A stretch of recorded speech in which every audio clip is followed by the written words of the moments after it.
The office lights hummed softly as Daniel Hayes stared at the email glowing on his screen. His throat went dry as the words repeated in his mind, each line a dagger. His trusted partner, Richard Kane, had sold their joint project behind his back. Daniel whispered, "No, this can't be real." But the proof was undeniable. Contracts signed, funds transferred, his name erased. Betrayal rushed through him like fire in his veins, leaving only ashes where trust had lived. He felt the room tilt, the ground under him cracking apart. Richard Kane, the man he'd once called a brother, had struck the blow that shattered everything.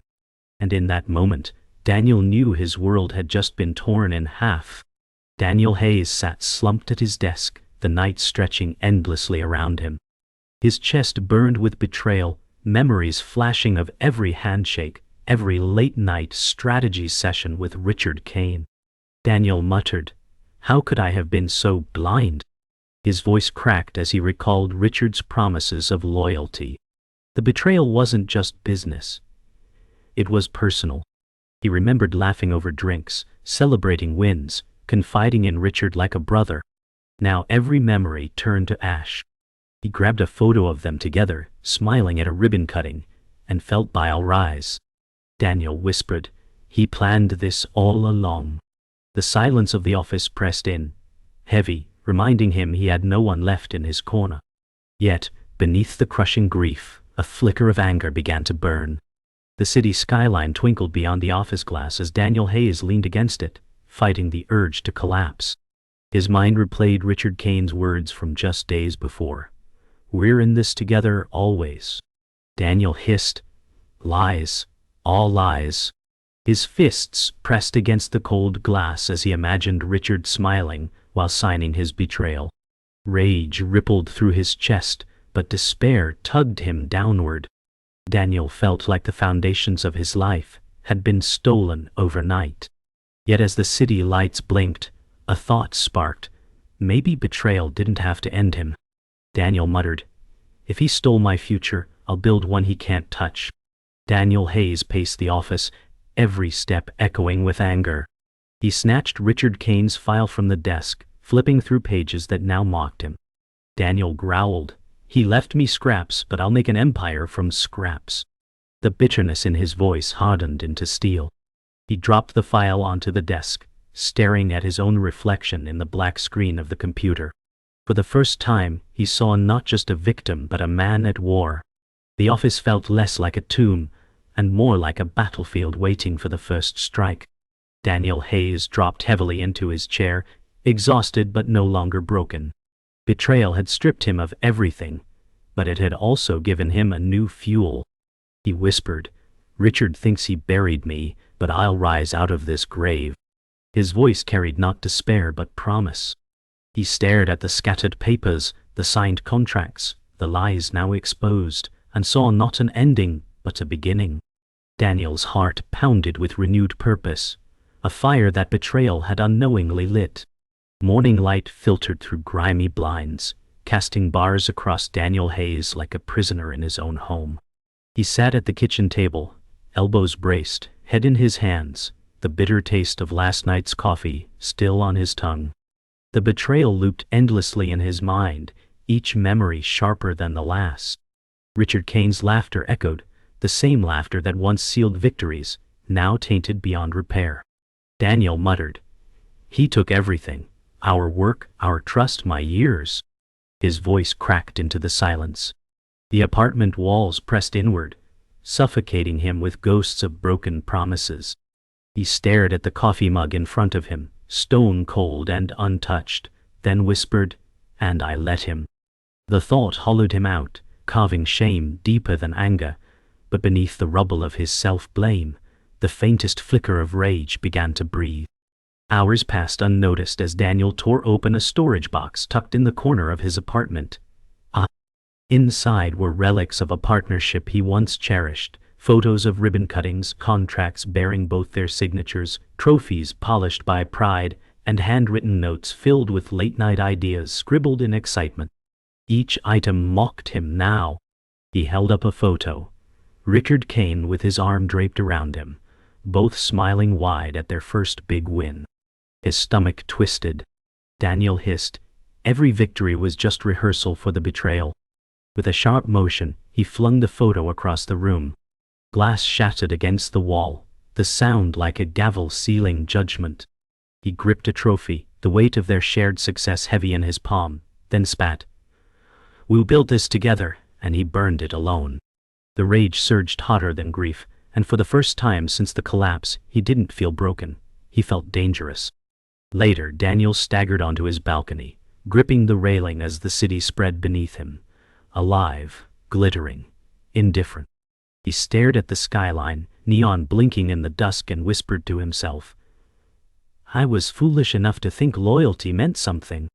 His hands tightened, knuckles white against cold metal. Richard Kane's words from weeks ago rang in his mind. "We'll rise together, brother." Daniel let out a bitter laugh that cracked into silence. He muttered, "He rose on my back while I fell." The wind stung his face, cold but cleansing, as if daring him to stand or fall completely. He straightened, lifting his chin, the neon glow reflecting in his hollow eyes. Daniel whispered, "I won't stay broken." The city stared back, ruthless and vast, but he saw something in it, not pity, not mercy, but possibility. Night fell as Daniel returned inside. Papers spread across the table like the debris of a war. His eyes darted over every stolen contract, every forged signature, every trace of Richard Kane's betrayal. The room filled with the furious scratching of his pen as he circled names, connected arrows, scrawled notes in the margins. Daniel whispered, "He thought he erased me, but he left fingerprints everywhere." His voice grew steadier with every mark. Each line drawn across the page was a strike against despair, a step away from victimhood. The lamp's glow painted him in shadow and fire, a man reforging himself in anger. He looked at the mess before him and muttered, "Richard, you didn't bury me, you just lit the fire." For the first time in days, his back straightened, and his hands stopped trembling. Hours slipped past until the city outside dissolved into midnight silence. Daniel Hayes leaned back in his chair, exhaustion weighing heavy, but no longer crushing. His gaze swept across the chaos of notes and contracts littering his apartment, and for the first time he didn't see failure. He saw a blueprint. His voice was low, almost reverent. Daniel said, "Richard thinks he won, but all he did was teach me how to fight." He reached for a torn contract, pressing it flat with steady hands. Daniel whispered, "I'll turn this wound into a weapon." The apartment no longer felt like a tomb. It felt like a war room. The fire within him burned steady, not wild, and the man who had been shattered now looked like someone sharpening his own blade. Daniel Hayes sat across from Marcus Lane, the mentor he hadn't seen in years. The small diner buzzed with chatter, but their booth felt like an island. Marcus studied him quietly before saying, "You look like a man carrying more than coffee." Daniel exhaled hard, replying, "Richard Kane gutted everything we built." Marcus's brow furrowed, his weathered face tightening with old scars of his own betrayal. Marcus said, "I warned you once, sharks don't shake hands, they bite." Daniel gripped the edge of the table, anger pulsing. He muttered, "Then I'll sharpen my teeth too." Marcus leaned back, half-smile tinged with caution. Marcus said, "Revenge builds fire, but wisdom turns it into a forge." Daniel Hayes tapped his fingers on the table, voice shaking with intensity. Daniel said, "I won't crawl back. I'll build something Richard can't touch." Marcus Lane smirked, his tone low but knowing. Marcus said, "Ambition is good, but rage burns fast." Daniel clenched his jaw. Daniel said, "Then I'll turn it into fuel." Marcus sipped his coffee, watching him. Marcus said, "That's the difference between falling and rising." Daniel leaned back, eyes narrowing as if seeing a plan forming on the diner's walls themselves. He whispered, "He'll see me again, but not as the man he betrayed." Back in his apartment, Daniel Hayes spread his notes into something resembling a blueprint. Each page detailed Richard Kane's moves, contacts, and weak spots. He muttered, "You left holes, Richard, and I'll drive through everyone. His walls, once blank, now carried sticky notes and scribbles. Daniel's despair had transformed into resolve. The fear that haunted him was replaced by a new fire. He whispered, "You turned my dream into ashes. I'll turn those ashes into profit." The silence answered him like an oath. The next day, Daniel Hayes met with Sarah Whitman, an old friend and reluctant ally. Her tone carried both sympathy and warning. Sarah said, "I heard what Richard did. You're playing with fire if you fight him." Daniel shook his head, firm. Daniel said, "He lit the fire, I'm just shaping it." Sarah crossed her arms, worried. Sarah said, "He's dangerous, Daniel." His voice cut sharp, eyes steady. Daniel said, "So am I now." Sarah sighed, torn between fear and loyalty. Her silence became agreement, though her eyes begged him not to lose himself. Night fell again, but Daniel Hayes didn't rest. His apartment glowed with lamplight as he reviewed his notes one final time. He whispered, "Richard thinks betrayal buried me, but it planted me instead." His chest no longer burned with grief, but with the fire of transformation. He saw the betrayal for what it was, the foundation of his next empire. Daniel said, "This is no longer about survival. This is about building something greater." For the first time since his world collapsed, Daniel smiled, not with joy, but with resolve. Daniel Hayes walked into the boardroom where Richard Kane's influence loomed like a ghost. The air was sharp with tension as he scanned faces that once trusted Richard's lies. Daniel said, "I'm here to prove the man you follow isn't what he claims." Murmurs swept the table, and a few looked away nervously. Daniel's hands trembled under the table, but his voice sharpened. Daniel said, "He built his empire with stolen bones, and I'll show you proof." Even as doubt pressed heavy, the spark of defiance lit him brighter than fear. Richard Kane entered, his smile polished as ever, cutting through the room with charm sharp enough to wound. Richard said, "Daniel, still clinging to scraps?" His words slid like poison. Daniel forced a steady glare, replying, "Scraps can spark revolutions." The two men locked eyes, old friendship twisted into open war. Richard's smirk faltered, just enough for Daniel to feel the smallest victory. The boardroom, once his prison, now became his arena. Outside the meeting, Daniel Hayes met Sarah Whitman in the hallway. Her voice was low, urgent. Sarah said, "Hell crush you if you push too hard." Daniel's reply carried no hesitation. Daniel said, "He already tried." His hand tightened around a folder full of evidence, every page a nail in Richard's coffin. Sarah touched his arm gently, whispering, "Just don't lose yourself in this war." Daniel's jaw set. He muttered, "Losing myself isn't an option. Losing him is." Later that night, Daniel Hayes faced Marcus Lane in a quiet bar. Marcus studied him with wary eyes. Marcus said, "You're walking close to the edge." Daniel stared into his drink, voice low. Daniel said, "The edge is where Richard shoved me. Now I climb back sharper." Marcus leaned closer, whispering, "But blades cut both ways." Daniel raised his glass, muttering, "Then I'll bleed if I must." The silence between them was not comfort, but a warning. Alone in his apartment, Daniel Hayes pinned new notes to the wall. Headlines of Richard Kane's latest moves stared back at him. Daniel whispered, "Every lie leaves a trail." His walls, once blank, now resembled a battlefield map, each connection drawn in thick black lines. He leaned back, exhaustion pulling at his face, but resolve burned fiercer. Daniel said, "He thinks he's untouchable. Tomorrow he learns no one is." Shadows stretched across his room, not suffocating him anymore, but bowing to the fire inside him. Daniel Hayes sat in the dim glow of his desk lamp, sifting through contracts he had stolen from Richard Kane's office. His pulse quickened when he found a hidden addendum, proof of payments to a shadow account. Daniel whispered, "He wasn't working alone." The page shook in his trembling hands.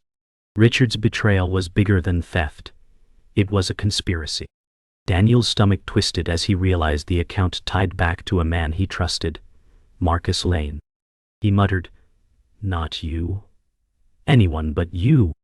The weight of revelation crashed down, turning friend into question mark and his war into chaos. Daniel Hayes stormed into the bar where Marcus Lane sat waiting. His voice cut through the low hum. Daniel said, "How long have you been feeding Richard?" Marcus's face darkened, jaw tight. Marcus said, "Careful, Daniel." The betrayal in his mentor's eyes was a blade sharper than Richard's. Daniel slammed the folder onto the table, shouting, "This is your name, your account." Marcus looked away, shame flickering before steel replaced it. Marcus muttered, "We all make deals to survive." Daniel's chest ached, rage and heartbreak colliding. Daniel Hayes staggered into the night, the cold air slicing his lungs. Betrayal upon betrayal hollowed him out. He muttered, "Even my guide was his weapon." His fists pounded against a brick wall as his voice cracked. "How many knives in my back does it take to stand?" The city around him buzzed, indifferent to his collapse. For a moment, Daniel bent forward, forehead against the cold brick, choking on fury. Then his voice steadied. "Richard didn't plan for this. He gave me nothing left to lose." Sarah Whitman found Daniel Hayes, hunched in his apartment, eyes red but burning. She whispered, "Tell me what happened." He shoved the folder toward her, voice bitter. Daniel said, "Marcus sold me out." Sarah gasped, covering her mouth, whispering, "No." Daniel's tone turned sharp. Daniel said, "Yes. The man who warned me about sharks was one all along." Sarah sat beside him, hesitant but firm. Sarah said, "Then stop drowning in their betrayal. Use it." Daniel looked up, her words piercing the haze. For the first time, he saw the betrayal as more than destruction. It was leverage. Daniel Hayes stood before his wall of notes, betrayal woven into its threads.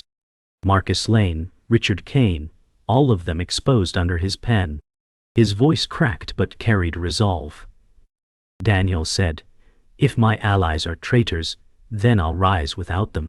He stepped back, staring at the battlefield mapped before him. The pieces finally aligned. Marcus's secret account, Richard's empire, the enforcer moving in the shadows. Daniel whispered, "They thought betrayal ended me, but it only gave me my strategy." The ashes had shifted, and from them a weapon was born. The warehouse stank of oil and rust, its silence alive with menace. Daniel Hayes stepped inside, every footfall echoing against hollow walls. His chest pounded, not just with fear but with a strange anticipation, like destiny had dragged him here. He muttered, "No turning back." The flicker of a bulb revealed a figure blocking his path, Victor Cross. The enforcer's bulk filled the shadows, eyes cold but not empty. Victor said, "You shouldn't have come, Daniel. This ground belongs to Richard." Daniel tightened his fists, swallowing the terror clawing up his throat. He answered, "Then it's the right place to end this." The air thickened as the hunter and hunted measured each other, the silence before war. Victor Cross advanced, boots striking the concrete like gunshots. He circled Daniel slowly, every step radiating intimidation. Victor said, "Richard doesn't lose. My job is to make sure he never does." Daniel pulled the folder of evidence from his coat, holding it like a weapon, though his hand trembled. He spat, "Then tell me why I have proof of every bribe, every fraud, every stolen dollar." For the first time Victor's eyes flickered, a crack in the armor. Daniel pressed harder. Daniel said, "You think you're his shield. You're just a tool. When you break, he'll throw you away." Victor's jaw tightened, but he didn't strike. In the pause, Daniel knew the truth had landed deeper than any punch could. A slow, deliberate clap echoed through the warehouse. Richard Kane emerged from the darkness, his polished shoes gleaming even in dust. His immaculate suit looked obscene against the ruin, his smirk sharper than glass. Richard said, "Daniel, always so dramatic." Daniel's voice cut sharp. Daniel said, "And you're still a liar." Richard adjusted his cufflinks as though the confrontation bored him. Richard said, Lies build empires. Truth destroys fools. Daniel took a step closer, his voice like thunder. Daniel said, "Then let's see which one survives tonight." Victor glanced between them, the balance of loyalty shifting silently in his eyes. Daniel hurled the folder at Richard Kane's feet, papers exploding across the floor like white daggers. Daniel shouted, "Every account, every lie. It's all here. You stole my future, but tonight I take it back." Richard's smirk cracked, fury twisting his face. He snarled, "Paper doesn't matter when you own the world." He turned to Victor, growling, "Finish him." Victor took one heavy step, then stopped. His eyes met Daniel's, words echoing in his skull. "You're just a pawn, but you don't have to be." The silence stretched long, broken only by Richard's desperate hiss. Richard shouted, "Do it!" But Victor didn't move. For the first time, the enforcer hesitated, and power shifted in the room. Victor Cross stepped aside, his massive frame shifting into shadow. Richard Kane froze, disbelief flooding his eyes. For the first time, the betrayer looked powerless. Daniel Hayes advanced slowly, his voice calm, almost cold. Daniel said, "Your empire was never built on strength, Richard.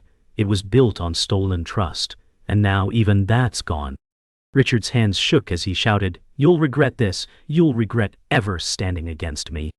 Daniel's shadow stretched long across the floor, swallowing Richard in its reach. His voice carried the weight of every wound, every scar, every sleepless night. Daniel said, "No, Richard. The one who taught me betrayal will regret underestimating me." The warehouse groaned as dawn's light spilled in, and with it, Richard Kane's reign collapsed. The warehouse was still, the echoes of confrontation fading into a silence that felt eternal. Richard Kane knelt among the scattered papers, his sharp suit torn, his face a mask of fury cracking into despair. He muttered, "You'll regret this, Daniel. You'll drown in it." Daniel Hayes stood above him, chest rising and falling like a man who had carried a mountain but refused to break beneath it. His voice cut clean. Daniel said, "You taught me betrayal, but you forgot the lesson. It breeds resilience." The dawn light bled through broken windows, washing over Daniel's shoulders as if crowning him. Victor Cross turned and walked into the shadows, his silence a verdict. For the first time, Richard looked small, while Daniel stood unshaken in the ruins of their war. A quiet cafe bathed in morning gold was the stage for Daniel Hayes' next chapter. Sarah Whitman looked up from her coffee, her expression caught between relief and disbelief as Daniel slid into the seat across from her. His eyes were bloodshot, but burning with a light that had not been there before. Sarah whispered, "You don't look broken anymore." Daniel set a folder on the table, the edges worn but the contents sharp. Daniel said, "This is the blueprint, from betrayal to business." Sarah placed her hand over it, her voice steady but emotional. Sarah said, "Then Richard didn't end you. He gave you your empire." Daniel leaned back, exhaustion washing over him, yet a smile curved his lips. He said softly, "Exactly." Weeks later, Daniel Hayes unlocked the door to a bare office space. The walls were white, the air sharp with newness, the desk almost laughably small. Yet, as he stepped inside, he felt the weight of possibility press into him. He whispered, "From ashes to foundation." Behind him a handful of recruits filed in, their faces uncertain but loyal. They saw not a man ruined, but one rising from fire. Daniel placed both palms on the desk, speaking more to himself than them. Daniel said, "This is where it begins." The space felt empty, but in his mind it was already alive with the hum of creation. Daniel Hayes sat in his office weeks later, a newspaper folded neatly before him. The headline screamed of Richard Kane's empire crumbling under scandal, his name dragged into mud, his face printed in disgrace. Daniel's fingers traced the edge of the paper before he folded it calmly, like closing the last chapter of a book. His phone buzzed, Sarah's voice pouring through. Sarah said, "You did it, but don't let the fire consume what you've built." Daniel's eyes shifted to the window where sunlight kissed the city skyline. His voice was calm, almost gentle. Daniel said, "The fire doesn't consume anymore. It builds." That night, Daniel Hayes walked through his empty office. The city glowed beyond the glass walls, towers shimmering like promises waiting to be kept. His footsteps echoed, steady, carrying the rhythm of a man who no longer staggered under betrayal. He stopped at the window, staring at his reflection, once shattered, now whole. Daniel whispered, "Betrayal was my teacher. Pain was my investment. And this," his hand pressed firmly against the glass, eyes sharp with resolve, "this is my return." The silence wrapped around him, not as loneliness, but as the sound of empire being born.